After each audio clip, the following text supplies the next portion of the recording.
Welcome back, you guys. Tomorrow at 12:30 p.m. UK time, we play against Newcastle United away from home. Now, during this international break, it has been quite a successful one for many Chelsea players. I'm looking at Mateo Kovacic, who's been bagging in the goals for Croatia, getting a double for Portugal. I'm looking at players like Mason Mount, who found some newfound respect representing England and showing the world and showing the nation just how good he is. And of course, I'm looking at players like Hudson-Odoi winning Man of the Match awards, etc, etc, etc. So even though as fans we do miss seeing our team, this has been a very successful period for many of our players, and I'm expecting this newfound confidence to be taken forward into the game tomorrow against Newcastle. In today's preview, guys, I'm going to break down the press conference review. I'm going to go through my predicted lineups for tomorrow's game, so I hope you guys do enjoy. But before I get into anything, one quick plug out of the way first. Today is Black Friday, and if you still haven't bought any piece of Chelsea merchandise, what exactly are you waiting for? Today is the perfect day, and you guys have two options in regards to where you want to buy this season's wear. You can use my discount code NINI10 to get 10% off your order on the club's Megastore, and for the second option, there is going to be another affiliate link linking you guys to KITBAG. On KITBAG, they have their own special deals, their own special sales, and their own special items that you don't get on the club Megastore. So you guys, I'm here to give you the best possible options to save your money. I'm here to help you guys out. You'll find all the details in the description below. And without wasting no more time, let's start with the press conference review and let's see what Frank Lampard had to say. Now, with the press conference, Lampard did reveal that Kai Havertz, he's back and he's ready. Now, Kai was tested about 2 days ago to find out if he is COVID-free, and thank God he actually is. So my thing is, are we going to see Kai playing games tomorrow? He hasn't been training with the team as much. He might be a little bit rusty, but he is available in the team, and I'm sure that he's going to get some minutes in some shape or form. We now move on to players that won't be playing against Newcastle, and frustratingly it seems like Ben, Thiago Silva, and of course Christian Pulisic won't be taking any part in tomorrow's game. Now, let's break down each player as we speak, starting with Christian Pulisic, and the reality is, as we've known for a long time already, ever since he was playing at Dortmund, he has had a long history of muscular injuries. Now, as Lampard was stating, and to be honest, when I was listening to the press conference, I kind of got a little vibe that maybe there's some hopefulness behind the scenes. Lampard was basically stating that we need to find a solution for Christian Pulisic. You know, right now, these injuries are coming left, right and center. It's killing momentum.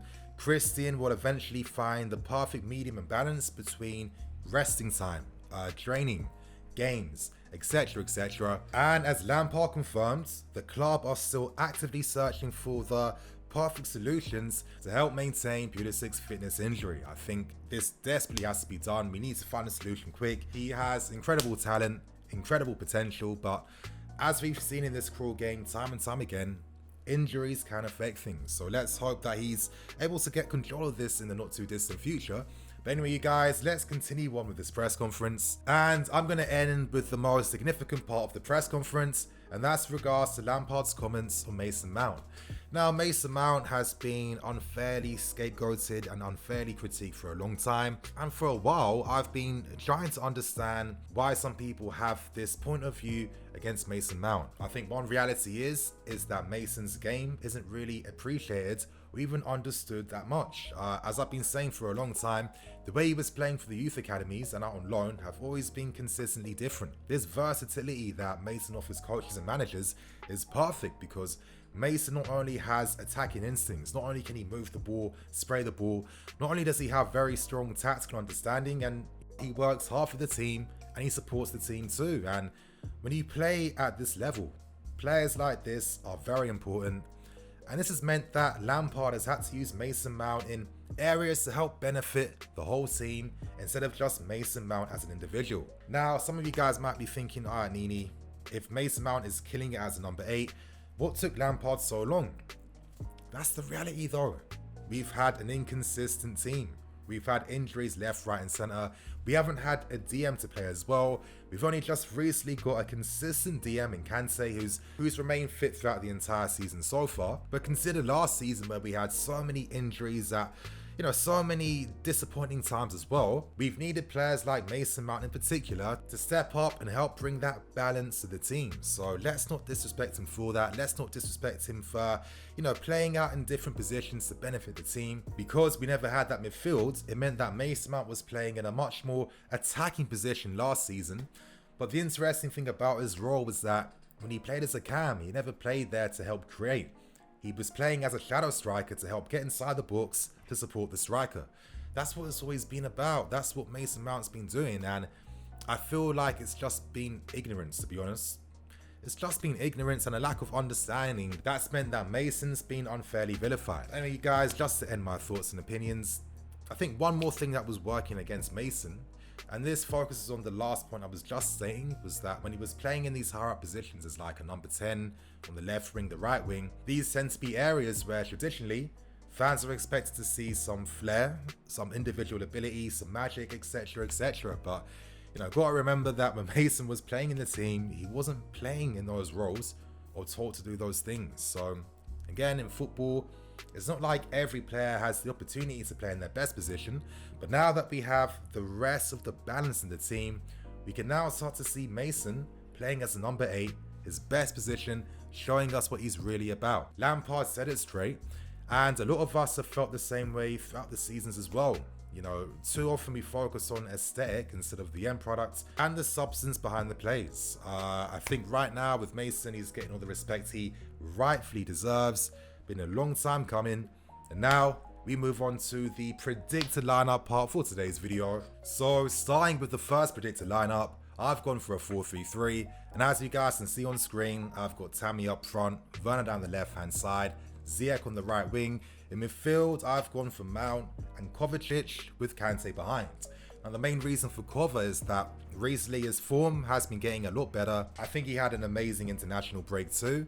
And as I've been saying before, I feel like he really complements the midfield playing in this new midfield role. With Kova's press resistance, his composure, his ability to just keep the ball, he's a very nice link-up player to have with in the final third. So the fact that he's now starting to add some goals and he's showing some of that confidence from last season, very exciting times. But obviously, Kante has to be in midfield because, again, he's the only natural DM for this system to work. And in defense is very interesting. Now that we know Thiago Silva is not going to play, it gets quite hard to predict what Lampard's mindset and thinking is going to be in regards to who's going to partner Kurt Zouma. Zuma has to start. I think he's at least one guaranteed to expect, but is it going to be Rudiger for that experience and that vocalization at the back? Could it be Andreas Christensen, who brings the excellent passing distribution from deep, very good at finding the fullbacks out wide, and that's a very important pass to find, because this means that we can put our authority in the game in the final third. This means that we can see Ziyech and Reece link up even more, and it's a quality that you need to have. Or maybe potentially we could see Tomori playing there. We know that Newcastle are going to defend. They're going to park the bus. They've got individual talent in St. Maximin playing up front. Maybe you want Tomori's 1v1 ability and his pace to help counter that. So that's some of my mindset and thinking, but to be honest, I've gone for Andreas Christensen, and that's based on the fact that we've seen him and Zuma play time and time again. So there you have it, you guys. That is the first predicted lineup. Now for the second predicted lineup, again, I stick with the 4-3-3 because it's by far our best formation. I don't want to see nothing happen to it. In this team though, I've gone for Werner on the left, Tammy up front, Hudson-Odoi down the right hand side. Now, one of the main reasons for that is that I think Callum's form this season has been slowly getting better and better and better. The player came out himself to state that since having this injury, it takes a long time for you to really trust your body again and just to really, get that muscle memory back. A lot of times when you play sports at a very high level, you rely on those sporting instincts, that muscle memory, etc, etc. So when you can't even use your legs that you're using for your job 24/7, then I think that the players deserve a bit of time to get back to full speed. So I've got Cal there. In midfield, a bit different, but I've gone for Kante DM every time, Mount on the left every time, and Ziyech to partner him. Now, with Hakim Ziyech, we can never forget that this guy isn't just only able to play one role. Throughout his Ajax career, he was regularly playing down the left-hand side, the right-hand side as a cam, in midfield in a 3, in a 2, etc, etc. Ziyech's always been known for his great defensive ability and his high pressing. So if he was to play in midfield, don't be thinking that we become weaker defensively because he's very creative. This is Hakim Ziyech we're talking about. So for me, I think Ziyech could easily play that role.